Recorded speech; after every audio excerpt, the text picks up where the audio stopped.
1500 ವರ್ಷ. ಆ ಕಾರಣಕ್ಕೆ ಒಂದೇ ಕಡೆ ಮಾಡಬೇಕಂತ ಎಲ್ಲ ಒಟ್ಟಾಗಿ ಈ ಕಾರ್ಯಕ್ರಮ ಪ್ಯಾಲೇಸ್ ಗ್ರೌಂಡಲ್ಲಿ ಮಾಡ್ತಾಯಿದ್ವಿ. 5 ಗುರುಗಳು ಬರ್ತಾವ್ರೆ, ಇಡೀ ನಮ್ಮ ದೇಶದಲ್ಲಿರೋರು ಎಲ್ಲ ಗುರುಗಳು ಬರ್ತಾವ್ರೆ. ಆಗ ಮಕ್ಕಾ ಮದೀನಾ ಆ ಗುರುಗಳು ಈ ಕಾರ್ಯಕ್ರಮ ಬರ್ತಾಯಿದ್ದಾರೆ.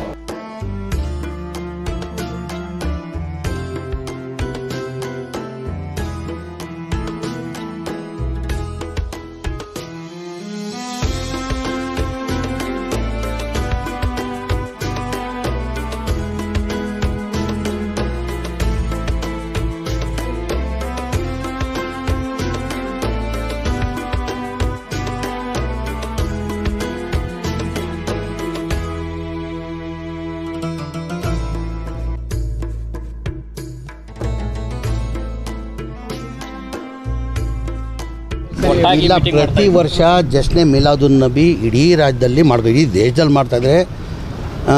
ಈ ಬಾರಿ ನಾವೇನು ಮಾಡಿದ್ವಿ, 1500 ವರ್ಷ ಹಿನ್ನೆಲೆಯಲ್ಲಿ ದೊಡ್ಡ ಮಟ್ಟದಲ್ಲಿ ಮಾಡಬೇಕಂತ ಎಲ್ಲ ಗುರುಗಳೆಲ್ಲ ಸೇರ್ಕೊಂಡು ತೀರ್ಮಾನ ಮಾಡಿ ಈಗ 3 ಪಂಗಡದಲ್ಲಿ ಮಾಡ್ತಾಯಿದ್ರು. ನಾವು ನಮ್ಮ YMCL ಒಂದು ಮಾಡ್ತಾಯಿದ್ರು, ಖಾದ್ರಿಯಾ ಮಸ್ಜಿದಲ್ಲಿ ಮಾಡ್ತಾಯಿದ್ರು, ನಾನು ಒಂದು ಮಾಡ್ತಾಯಿದ್ರು. ಈ ಬಾರಿ ಎಲ್ಲ ಒಟ್ಟಾಗಿ ಒಂದೇ ಕಾರ್ಯಕ್ರಮ ಪ್ಯಾಲೇಸ್ ಗ್ರೌಂಡಲ್ಲಿ ಮಾಡುವಂಥ ತೀರ್ಮಾನ ಮಾಡಿ ಪ್ಯಾಲೇಸ್ ಗ್ರೌಂಡಲ್ಲಿ ಕಾರ್ಯಕ್ರಮ ಮಾಡ್ತಾಯಿದ್ದೀನಿ.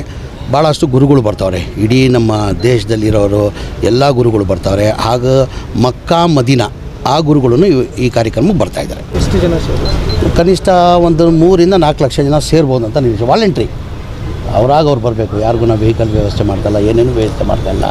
ಪ್ರತಿ ವರ್ಷ ತಾವು ನೋಡಿರ್ಬೋದು ಜಶ್ನೆ ಮಿಲಾದುನ್ ನಬಿ ಯಾವ ಥರ ನಡೀತದೆ ತಾವು ನೋಡಿರ್ಬೋದು. 3 ಕಡೆ ಮಾಡ್ತಾಯಿದ್ರು. ಈ ಬಾರಿ ಎಲ್ಲ ಸೇರಿ ಒಂದೇ ಕಡೆ ಮಾಡಬೇಕಂದಿದೆ. ಕಾರಣ ಅಂದರೆ ಅದಕ್ಕೆ 1500 ವರ್ಷ. ಆ ಕಾರಣಕ್ಕೆ ಒಂದೇ ಕಡೆ ಮಾಡಬೇಕಂತ ಎಲ್ಲ ಒಟ್ಟಾಗಿ ಈ ಕಾರ್ಯಕ್ರಮ ಪ್ಯಾಲೇಸ್ ಗ್ರೌಂಡಲ್ಲಿ ಮಾಡ್ತಾಯಿದ್ವಿ. 5ನೇ ತಾರೀಕು ಸಂಜೆ 4 ಗಂಟೆಗೆ. ಸಂದೇಶ ಅಂತ ಇಲ್ಲ, ಒಟ್ಟಾಗಿ ಮಾಡ್ತಾಯಿದ್ವಿ. ಎಲ್ಲ 3 ಪಂಗಡದಲ್ಲಿ ಮಾಡ್ತಾಯಿದ್ರು. 3 ಜನ ಸೇರಿ ಸಪ್ರೇಟ್ ಮಾಡ್ತಾಯಿದ್ರು. ಒಂದು ನಮ್ಮ ಗೋರಿಪಳ್ಳಿಯಿಂದ, ನಮ್ಮ ಶಾಮನ ಗಾರ್ಡನಿಂದ ಒಂದು ಕಡೆಯಿಂದ ಮಾಡ್ತಾಯಿದ್ರು. ಆಮೇಲೆ ನಾನು ಅಂತ ಟ್ಯಾನಿನ್ ರೋಡಿಂದ, ಹೆಬ್ಬಾಳ ಟ್ಯಾನಿನ್ ರೋಡಿಂದ ನಾನು ಅಂತ ಮಾಡ್ತಾಯಿದ್ರು. ಖಾದ್ರಿಯಾ ಮಸ್ಜಿದಲ್ಲಿ ಮಾಡ್ತಾಯಿದ್ವಿ. ಈ ಬಾರಿ ಎಲ್ಲ 1.5 ವರ್ಷದ ಹಿನ್ನೆಲೆಯಲ್ಲಿ ಎಲ್ಲ 1500 ವರ್ಷ ಹಿನ್ನೆಲೆಯಲ್ಲಿ ಒಂದಾಗಿ ಮಾಡಬೇಕಂತ ತೀರ್ಮಾನ ಮಾಡಿದ್ವಿ.